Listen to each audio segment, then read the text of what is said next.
सिर्फ सट्टेबाजी ना करें स्टॉक मार्केट में। हेलो एवरीवन, तो आप सभी जानते हैं कि 27 जून को सेबी बोर्ड की मीटिंग थी, इसमें कई सारे क्यू डिसीजन लिए गए हैं। तो इस वीडियो में डिटेल में बात करते हैं कि क्या है वो डिसीजन। और तो सेबी की चेयरपर्सन मदावी परिबोच ने अभी रिसेंटली कहा कि जो करंट मार्केट सिनेरियो चल रहा है उसमें रेगुलेटरी रिस्क काफी ज्यादा है। जहाँ पर भी रेगुलेशन होता है वहाँ पर रेगुलेटरी रिस्क होता ही नहीं है, जो उनका स्टेटमेंट है। और सभी जानते हैं, हमने पिछली वीडियो में बात की थी कि सेबी की चेयरपर्सन मदावी परिबोच ने एक एक्सपर्ट कमेटी बनाई है टू एग्जामिन एफएनओ सेगमेंट, और उसमें जो भी डिसीजन लिए जाएंगे वो काफ़ी क्रूशियल हो सकते हैं एफएनओ सेगमेंट के लिए। अगर डिसीजन आता है कि डेरिवेटिव प्रोडक्ट काफ़ी ज़्यादा रिस्क बढ़ा रहे हैं मार्केट में, तो उन्हें हटाया भी जा सकता है। तो एक बहुत बड़ा डिसीजन होगा ब्रोकर्स के लिए, क्योंकि आप सभी जानते हैं कि बहुत ही बड़ी मात्रा में ऑप्शन ट्रेडिंग हो रही है, वीकली ऑप्शन। और इससे अगर आपको प्रॉफिट हो या ना हो, चाहे प्रॉफिट हो चाहे लॉस हो, ब्रोकर को हमेशा पैसे मिलते ही हैं ब्रोकरेज के तौर पर। तो उनकी इनकम काफ़ी ज़्यादा इफेक्ट होती है अगर ये डेरिवेटिव प्रोडक्ट खत्म किए जाते हैं। तो मदावी परिबोच ने इस पर काफ़ी ज़्यादा है। अगर हम एफएनओ ट्रेडिंग के कंसर्न से बात करें तो सेबी ने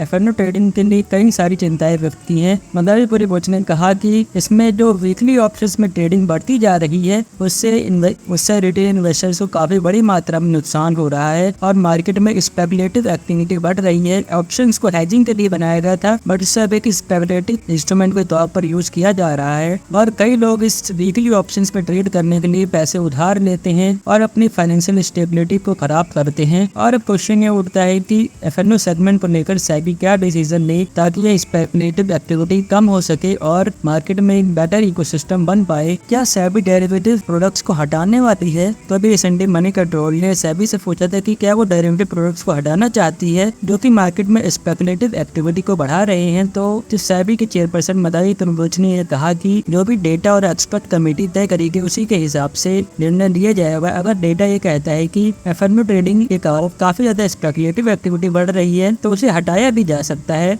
इसमें कोई संकोच नहीं है। और उन्होंने यह भी स्वीकार किया है कि इस तरह के कदम से स्टॉक एक्सचेंज और फाइनेंशियल वर्ल्ड पर काफी बड़ा इम्पैक्ट पड़ेगा, पर ये डिसीजन मार्केट के इकोसिस्टम को बेटर करने के लिए लिया जा सकता है। तो सेबी के चेयरपर्सन मदावी परिबोच ने दोहराया कि बाजार की करंट जो सिनेरियो चल रहा है उसमें, और उन्होंने जीरोधा के फाउंडर नितिन कामत का एग्जाम्पल लेते हुए कहा कि उन्होंने पहले कहा था कि स्टॉक ब्रोकर्स के लिए सबसे बड़ा रिस्क रेगुलेटरी रिस्क है। और अप्रैल 2024 में रिजर्व बैंक ऑफ इंडिया ने अनहेल्थ करेंसी डेरिवेटिव को रिस्ट्रिक्ट करने का फैसला लिया था। कामत ने हाईलाइट किया था कि इससे रेगुलेटरी चेंजेस से उनके बिजनेस मॉडल पर इम्पैक्ट पड़ेगा। और मदावी परिबोच ने कहा कि regulatory risk is part of business not just in India but world wide. तो कंक्लूजन जानने तो सेबी काफी कड़े कदम उठा रहा है एफएनओ ट्रेडिंग को बेहतर करने के लिए, ताकि स्पेकुलेटिव एक्टिविटी कम हो पाए और जो लोगों का पैसा है वो प्रोडक्टिव एसेट में लगे, ताकि वो इकोनॉमिक ग्रोथ में कंट्रीब्यूट कर पाए, सिर्फ सट्टेबाजी ना करे स्टॉक मार्केट में। इसको लेकर आप अपने विचार कमेंट बॉक्स में जरूर बताइएगा कि आपका क्या मानना है कि सेबी को